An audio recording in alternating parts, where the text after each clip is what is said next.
As you know, shortly there will be a Security Council meeting at British request to discuss developments in the case of CW use in Salisbury. Salisbury is an English city in the south of England. This is a very serious matter. The British Prime Minister, Theresa May, made a statement to Parliament yesterday in London explaining that we now had more evidence of who was responsible and that we have traced the responsibility for this crime to two Russian state agents who we believe are agents of the GRU. Should there be more sanctions now, Ambassador, from the EU and from your allies? Well, we will be discussing with our allies what the best next steps are. As you know, 28 countries and NATO joined us in expelling Russian diplomats when Salisbury first happened. We were very grateful for that solidarity. The US have added more sanctions. We're very grateful for that piece of solidarity.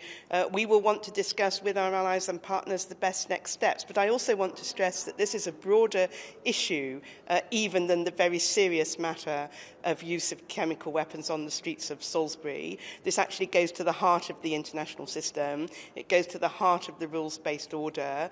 We and our allies will want to think about how we push back on this sort of Russian activity, which is not only malign, it's also reckless. It's reckless to the individuals who get caught up in Russian machinations.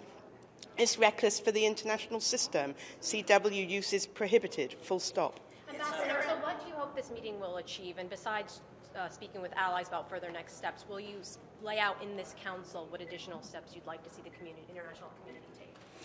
We will be using this session primarily to bring council members up to date because we gave a commitment that as and when there were developments, including in the police investigation, we would brief the council. So that's the first purpose of the meeting. But yes, I shall want to use the session to repeat what the Prime Minister said in the House of Commons in London about strengthening the international system so there is much less room, much less space for Russian state agents to behave like this again. Is there anything that the Security Council could actually do, given the divisions? Well, the Security Council could, of course, in principle, uphold the prohibition on the use of chemical weapons, and it could, in principle, set up mechanisms to attribute the use and responsibility for when that prohibition is broken. But again, we come full circle. The one reason the security can't, in practice, do those things is because of Russia. Can you give us an update on the condition of Sergei Skripal and his daughter, Yulia? We believe that they are progressing well.